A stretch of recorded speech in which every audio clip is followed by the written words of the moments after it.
بسم اللہ الرحمن الرحیم۔ السلام علیکم، میں ہوں فیصل بیگ۔ لاہوت لامکان پاکستان کے ضلع خوزدار کی تحصیل وڈا میں ایک حسین ترین اور قدیم ترین زیارت گاہ ہے اور صوفی بزرگوں، یوگیوں اور اللہ لوگ ولیوں کے چلا کشی کا متبرک مکان اور غار ہے۔ غار تک پہنچنے اور غار میں جا کر واپس آنے والے لاہوتی کہلاتے ہیں۔ لاہوت کراچی سے شمال مغرب کی جانب تقریباً 125 میل کے فاصلے پر بلوچستان کے ضلع خوزدار کے علاقے سارونا میں ایک بلند پہاڑی کے اندر واقع ہے۔ فقیروں کے قریب لاہوت ایک بہت بلند منزل کا نام ہے جس تک پہنچنے کے لیے انہیں مرشد کی رہنمائی میں مختلف ریاضتیں اور عبادتیں کرنا پڑتی ہیں۔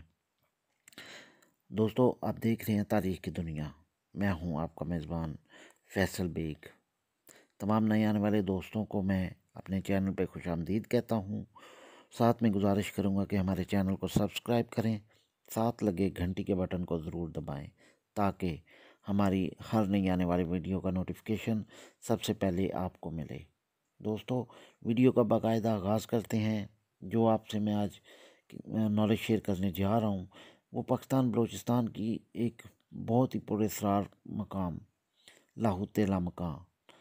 آج میں آپ کو اس کے کچھ قصوں کے بارے میں بتانے جا رہا ہوں۔ اس کا ایک قصہ ہے کہ ایک دفعہ کچھ زائرین شاہ نورانی سے لاہوت کے لیے روانہ ہوئے اور لاہوت کر کے شاہ نورانی سے واپس جانے کے لیے نکلنے لگے تو ان میں سے ایک شخص نے ضد کی کہ وہ ایک رات یہاں ضرور گزارے گا۔ شام 5 بجے کے بعد لاہوت میں انسانوں کے جانے پر پابندی عائد ہے کیونکہ 5 بجے کے بعد جنات کا لاہوت کرنے کا وقت ہوتا ہے۔ اور دوسرے روز صبح اٹھ کر شاہ نورانی واپس جانے لگے۔ اس کے دوستوں نے اسے بہت منع کیا مگر وہ نہ مانا۔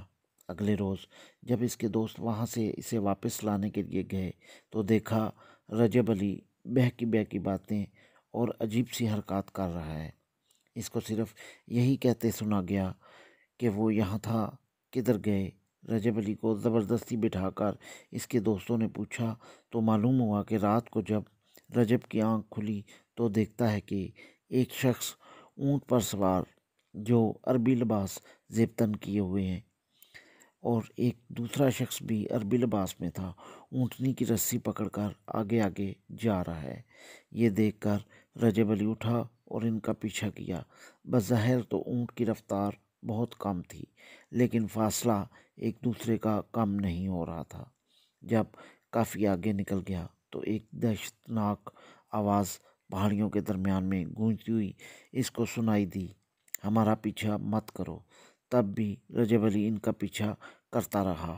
آخر ایک جگہ ایسی آئی کہ 2 پہاڑوں کے درمیان میں اتنا بڑا فاصلہ آ گیا جسے اونٹ نے چھلانگ لگا کر پار کر لیا اور رجب علی دیکھتا ہی رہ گیا اور چھلانگ نہ لگا پایا۔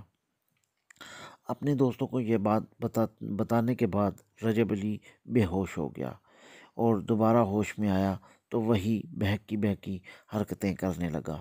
اس کے بعد رجب علی اپنا دماغی توازن کھو بیٹھا۔ مقامی لوگوں نے جب یہ قصہ سنا تو فوراً کہنے لگے کہ وہ اونٹنی علی کی تھی جو شام 5 بجے کے بعد زندہ ہوتی ہے اور وہاں 2 عربی افراد اور کوئی نہیں بلکہ علی اور حسین تھے۔ قصہ دوم واللہ علم بالاسباب۔ اور قصہ دوم جو ہے، ایک مرتبہ کسی زائر نے یہ سوچا کہ لاہوت کرنے کے لیے ان دشوار راستوں سے گزرنا اور ان پہاڑوں کے ٹیڑھے میڑھے اور تنگ راستوں سے گزرنا تو بہت ہی مشکل ہے، تو پیدل چلنے سے بہتر ہے کہ کوئی سواری مثلاً اونٹ کرائے پر لے کر لاہوت کیا جائے۔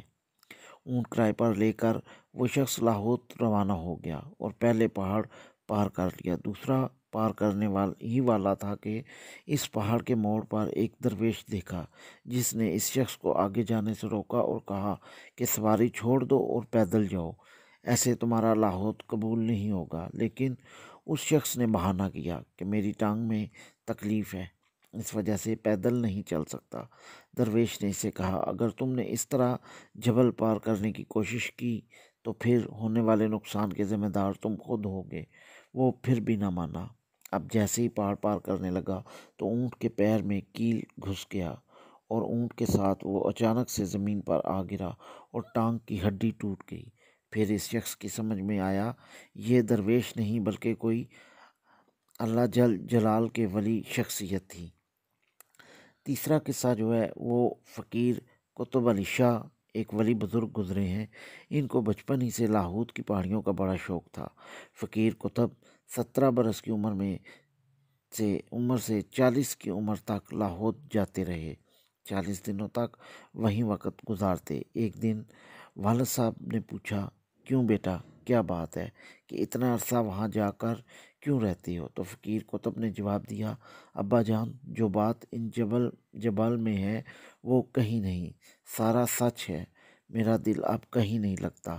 لاہوت میں فقیر قطب کا کھانا قدرتی تھا، کیونکہ ان پہاڑوں میں ایک قسم کا پھل پیدا ہوتا ہے جسے منگو پھل کہا جاتا ہے، وہ کھا کر فقیر قطب وقت گزارتے تھے۔ منگو پھل پہاڑوں میں پیدا ہوتا ہے، یہی وجہ ہے کہ سخی سلطان کا نام منگو پھل کی وجہ سے منگو پیر پڑ گیا۔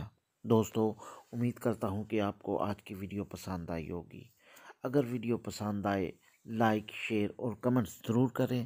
انشاءاللہ کسی نئی ویڈیو میں پھر آپ سے ملاقات ہوگی۔ اجازت دیں اپنے میزبان فیصل بیگ کو۔ اللہ حافظ۔